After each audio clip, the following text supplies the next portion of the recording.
A terrifying moment in China's Shanxi province. Authorities warn of more landslides to come as the region faces continued heavy rains. Another deadly infectious disease has appeared in China. The bacteria was transmitted from birds to humans.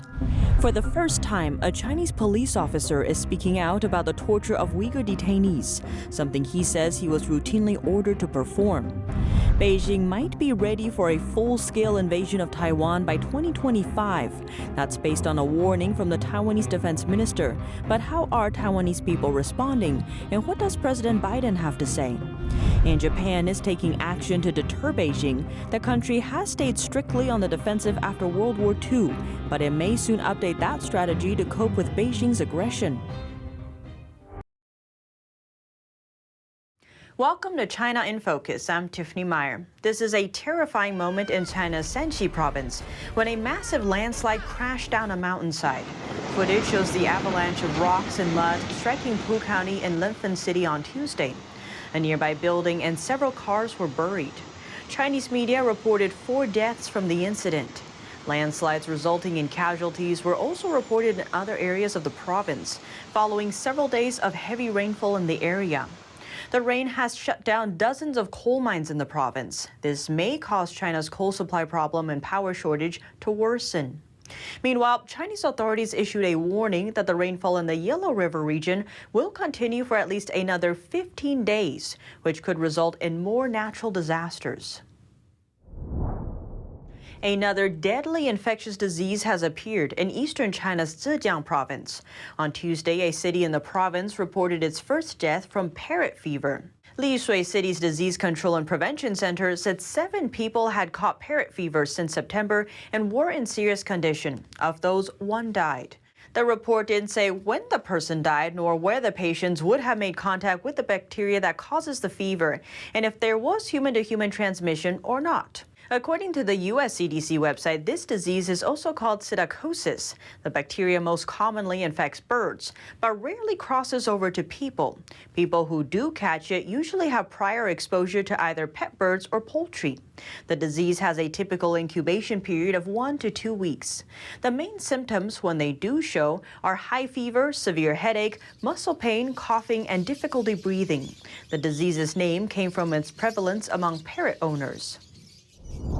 For years, Beijing has been accused of gross human rights violations in China's Xinjiang region. The U.S. State Department says Beijing has detained up to 2 million Uyghurs and others in a modern-day system of internment camps.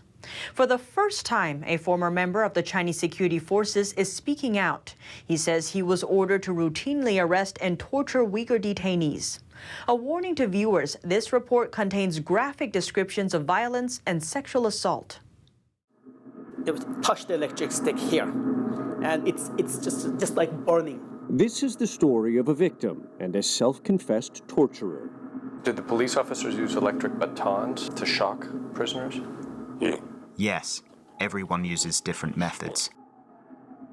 For years, stories of arbitrary arrests, unspeakable cruelty, and mass internment camps have been trickling out of China's Xinjiang region. Testimonies from people like Abduweli Ayub. When you were detained in 2013, what was your main job? Kindergarten teacher. Abduweli says police took him from his Uyghur language kindergarten. Put black hood on my face, and they put me in this is the interrogation room. And inside the iron cage, there's a tiger chair. Your wrist shackled there, and your feet also shackled. He says police accused him of espionage, plotting against the Chinese government, and the crime of separatism, and they demanded a confession. You just confess. You just admit what you have done. It's good for you. Now, for the very first time, CNN has spoken to a former Chinese police officer who claims his job was to arrest and extract confessions from ethnic Uyghurs in Xinjiang. Some cops would play the good cops, and some would play the bad cops. After we beat them, we'd offer them a cigarette. Did you have to be the bad cop sometimes? Of course.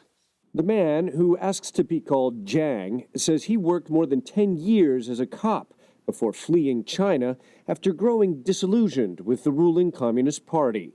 I met him in a European country. He wore his police uniform to authenticate his story, but does not want to be identified to protect himself and relatives who are still in China. To prove that he was a Chinese police officer, Zhang is showing me many photos of different police badges, training certificates, even portraits of his graduating class at police academy, images that we cannot show on television because they would reveal his identity. Zhang says he was sent from his home province to work in Xinjiang at least 3 times, during which he was ordered to arrest hundreds of suspects, all of them ethnic Uyghurs. How were the interrogations being conducted? Beat them, kick them, beat them bruised and swollen, knock their heads on the radiator. Police would step on the suspect's face and tell him to confess. Zhang says some suspects were as young as 14, and all of the detainees were beaten. Were the suspects all men? Men and women. Did you witness women being beaten? Yes. CNN cannot independently confirm Zhang's allegations, nor those of Abdulwali, the kindergarten teacher, who says in addition to beatings, he was raped on his first night of detention by Chinese prisoners who followed the orders of prison guards. It's really bad. This was prisoners who sexually assaulted you? Yeah, the prisoners. More than one? More than one. It's, first of all, they surrounded me, and the police there ordered me to take off my underwear and let me And bend over. Bend over. Don't do this. Don't do this. I cried. Please don't do this. And then one of, I don't know, just hold my hand like this. Zhang, the police officer who fled China, describes in graphic detail methods of sexual torture that he says police officers used. If you want people to confess, you use the electric baton. We would tie 2 electrical wires on the tips and set the wires on their genitals while the person is tied up. The result is better. He also says police sometimes ordered prisoners to sexually assault detainees. We call it an in-prison investigation. The Chinese government insists it is battling violent extremism in Xinjiang. Beijing also denies any human rights abuses whatsoever are being committed there. I want to reiterate that the so-called genocide in Xinjiang is nothing but a rumor backed by ulterior motives and an outright lie. But Zhang, the whistleblower cop, says he got double his normal salary to join tens of thousands of other police sent to Xinjiang as part of the government crackdown. How many of the people that you arrested in Xinjiang do you think were actually violent extremists? None. None. Xinjiang is not a war zone, and those people are our fellow citizens, not foreign enemies. If you didn't carry out the arrests, what would happen to you? Then I would be arrested as well, because that means I too am a part of a terrorist organization. I become their enemy. Abdulwali says after 15 months in detention, he confessed to illegal fundraising and was released. He later fled China. Since then, he says several of his relatives have been detained, including his niece Mehrai. Where was your niece held? The same detention facility I stayed. I don't know how she died. I don't even know. She's the first one I hold. She's the first baby I hold in my life. She's just like my daughter. In response to written questions from CNN, the Xinjiang government denies that Mehrai died in detention, saying the 30-year-old woman instead died of organ failure due to severe anemia after being treated in a hospital after suffering from an unknown illness. The Chinese government did not respond to written questions concerning allegations made by the former police officer. Abdulwali now lives in Norway with his family and publishes children's books written in Uyghur. He insists he can forgive the men who jailed and tortured him. I don't hate them. because all of them victim of that system. If you met one of these prisoners, what would you say to them? I'm scared. I would leave immediately. Why? How do I face these people? You'd feel guilty, even if you're just a soldier.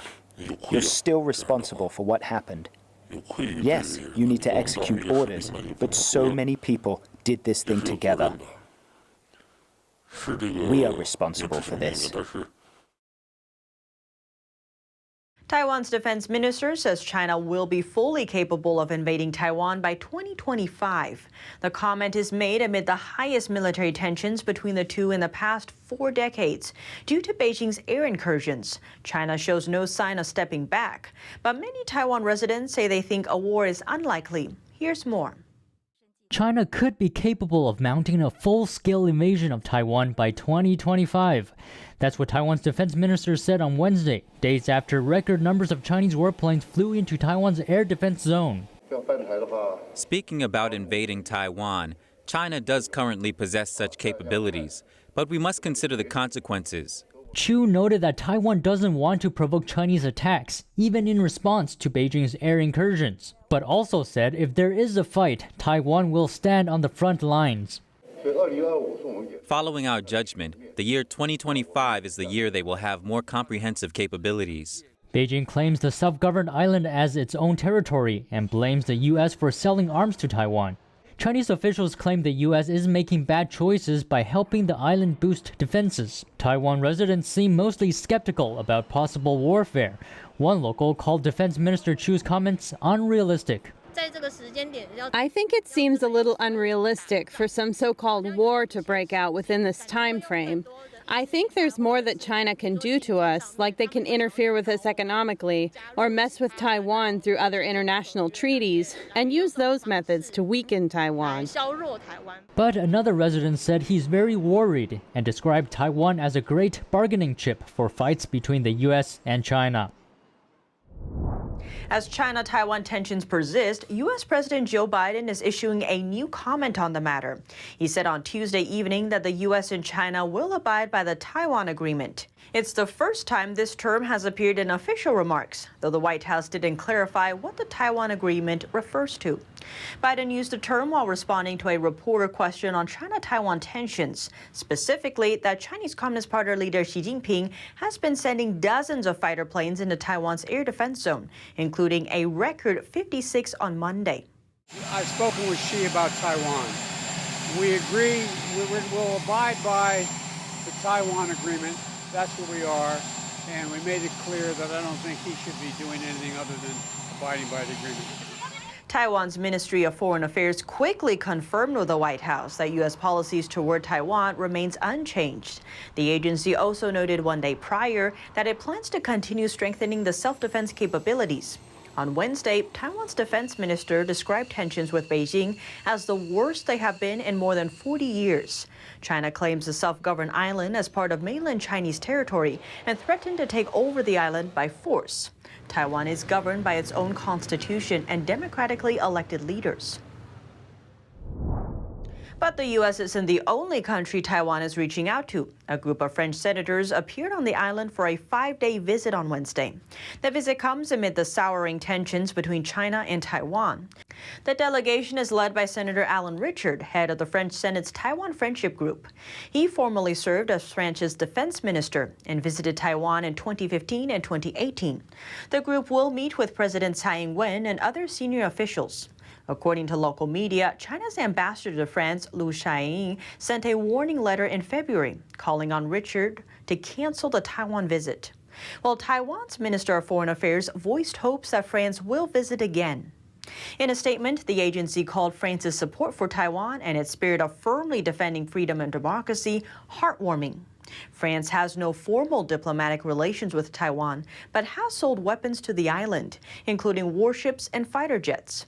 1 day before the French delegation's arrival, former Australian Prime Minister Tony Abbott also arrived in Taiwan. He plans to give a speech at a forum on Friday. The Japanese government taking action to cope with the Chinese regime's aggression in Asia. The country has stayed strictly defensive after World War II, but its leaders may be thinking about updating their strategy to deter Beijing's aggression.